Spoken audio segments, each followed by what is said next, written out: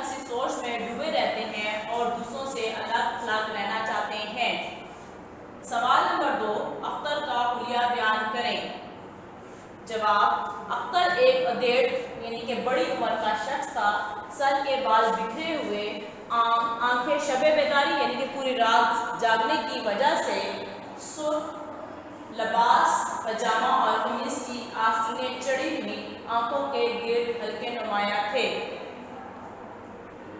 سوال نمبر 3، اختر کو کون تصویریں بنا کر دیتا تھا؟ جواب، اختر کو اس کا دوست نیازی تصویریں بنا کر دیتا تھا۔ سوال نمبر 4، نیازی نے اپنی تصویریں اختر کے حوالے کیوں کی؟ جواب، نیازی ایک غریب انسان تھا، وہ معاوضے کی خاطر اپنی تصویریں اختر کو بھیجتا تھا تاکہ اس معاوضے سے اپنا اور اپنے گھر والوں کا پیٹ پال سکے۔ سوال نمبر 5، تصویریں اختر کی نہیں ہیں، اس انکشاف پر تجمل کا رد عمل کیا تھا؟ جواب، تصویریں اختر کی نہیں ہیں، اس انکشاف پر تجمل کو دھچکا سا لگا اور تجمل اختر سے کہنے لگا تم مجھے دھوکہ دیتے رہے ہو۔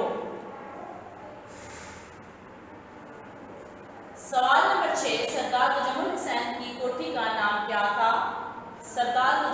جواب، سردار تجمل حسین کی کوٹھی کا نام النشاط تھا۔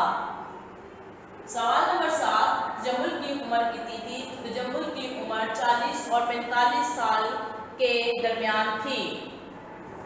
سوال نمبر 8، تجمل نے اختر کو کون سی خوشخبری سنائی؟ جواب، تجمل نے اختر کو خوشخبری سنائی کہ اس کی تصویر نے پہلا انعام حاصل کیا ہے۔ سوال نمبر 9، اختر 2 سال قبل کہاں رہتا تھا؟ جواب، اختر 2 سال قبل ایک تنگ و تاریک گلی کے ایک خستہ اور بدنما مکان میں رہتا تھا۔ سوال نمبر 10، اختر کے نزدیک نیازی کا قاتل کون تھا؟ جواب، اختر کے نزدیک نیازی کا قاتل سردار تجمل تھا۔ ہم نے سبق نمبر 8 کا لغو اور قلیم کا خلاصہ بھی میں نے آپ کو بتایا، مرزا ادیب کا تعارف بھی، اس سبق کا جو مصنف ہے اس کا تعارف بھی، اور مشقی سوالات بھی ہمارے کمپلیٹ ہوئے ہیں، مکمل ہو گئے یہاں تک۔ اب جو ہے آپ لوگوں نے اعراب خود لگانے ہیں اور جملوں کے معنی دراصل معنی لکھیں اور جملوں کا استعمال کریں۔ میں آپ کو جملوں کے معنی بتا دیتی ہوں اور آپ نے جملے خود بنانے ہیں۔ فنکار، فن کا حامل، شب بیداری، رات کو جاگنا، خوش خبری، اچھی خبر، اعزاز، عزت، کارنامہ، بڑا کام، شیش محل، شیشوں کا محل، کشمکش، الجھن، نمائشگاہ، دکھانے کی جگہ، سرپرستی، نوازنا یا سہارا دینا، مصور نواز، تصویریں بنانے والوں کا قدردان۔ ٹھیک ہے، یہ میں نے آپ کو ان الفاظ کے معنی بتا دیے، آپ نے جملے خود بنانے ہیں۔ اس کے بعد ہے ڈرامہ اور مکالمہ نفیسی کی تعریف لکھیں یا اس کے بارے میں آپ کیا کہتے ہیں، ان کی ڈیفینیشن، اس کی وضاحت جو ہے وہ میں آپ کو بتاتی ہوں، ڈرامہ کسے کہتے ہیں، مگر جملے آپ نے خود بنانے ہیں۔ ڈرامہ کسے کہتے ہیں یہ میں آپ کو بتاتی ہوں۔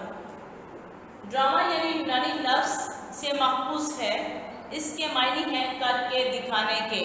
ڈرامہ بھی ایک کہانی ہوتی ہے جسے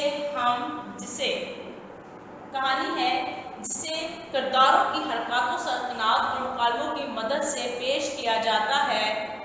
ٹھیک ہے، چنانچہ اگر یہ کہا جائے بیجا نہ ہوگا کہ ڈرامہ پڑھنے کی نہیں بلکہ پیش کرنے کی چیز ہے، جو کرداروں کے ذریعے پیش کی جاتی ہے۔ ٹھیک ہے، جو خیالات، حرکات و سکنات جس میں متحرک جاندار لوگ کام کر رہے ہوتے ہیں وہ ڈرامہ ہوتا ہے۔ اس میں سٹیج اداکاروں اور مکالموں کو بہت زیادہ اہمیت ہوتی ہے۔ یہ ڈرامہ سٹیج کے تقاضوں کو پیش نظر رکھ کر لکھا جاتا ہے۔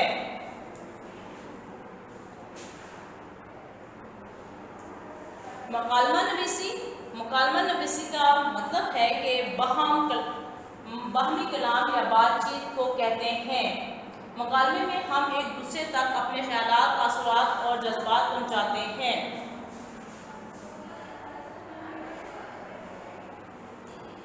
مکالمہ اپنی اصل جو اس کی ایک شکل ہوتی ہے، جو مکالمہ جو ہوتا ہے وہ زبانی ایک دوسرے سے بات کرنے کو کہتے ہیں۔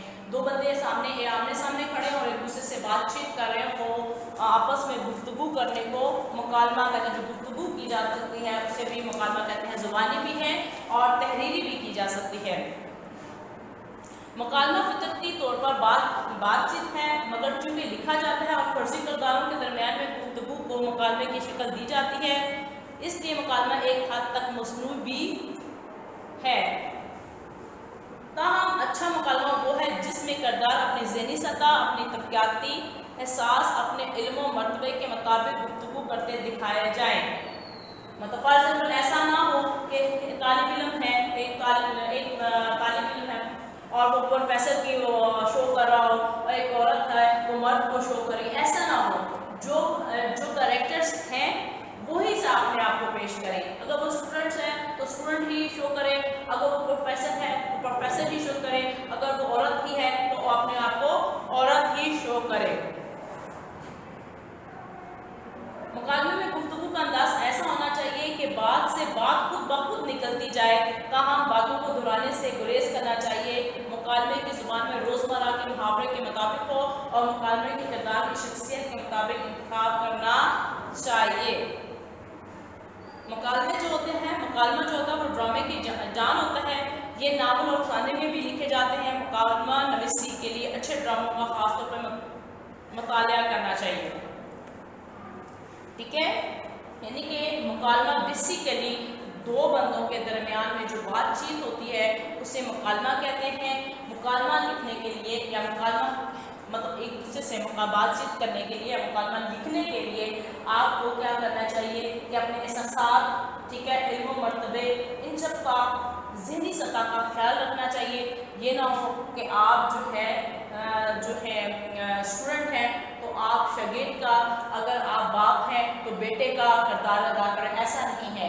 جو آپ شخصیت ہیں اس کے مطابق ہی آپ جو ہے مکالمہ جو ہے وہ لکھیں اور کریں، اور مکالمہ ایسا ہو جس سے بات نکلے۔ ایسا نہیں ہے کہ بس آپ کہاں گئے تھے، آپ نے کیا ایسے، آپ کہاں گئے تھے، کہاں جا رہے ہیں، کیا کر رہے ہیں، السلام علیکم کے ساتھ دیکھیں اگلا سینٹینس وعلیکم السلام، آج کیا حال ہے، کیا کر رہے ہیں، دیکھیں بات سے بات نکل رہی ہے تو اسے اس طرح کا مکالمہ جو ایک بات سے دوسری بات اس کی جڑی ہو۔ کلیئر ہو گیا آپ کو؟ ڈرامہ اور دوسرا ہم نے پڑھا ہے مکالمہ نویسی، ٹھیک ہے؟ ڈرامہ کا مطلب ہے یونانی لفظ ہے، اس کا مطلب ہے کر کے دکھانا، کرداروں کے تھرو، کردار وہ جن میں جاندار، ٹھیک ہے، جاندار کرداروں کے تھرو جو ہے وہ ہمیں کچھ کر کے دکھانا، کسی کہانی کو، معاشی کہانی کو پلے کر کے دکھانا جو ہے وہ ڈرامہ ہوتا ہے، ٹھیک ہے؟ اور دوسرا مکالمہ وہمی کلام اور بات چیت کو کہتے ہیں، جو ایک دوسرے تک ہم اپنے خیالات اور تاثرات، جذبات بتاتے ہیں، اسے کہتے ہیں مکالمہ، ٹھیک ہے؟ یہ آج آپ کا یہ چیپٹر کمپلیٹ ہوتا ہے، آپ کے تمام مشقی سوالات ٹھیک کمپلیٹ ہو گئے ہیں، آپ نے جملے خود بنانے ہیں، انشاءاللہ پھر آپ سے کل ملاقات ہوگی نئے سبق کے ساتھ۔ اللہ حافظ۔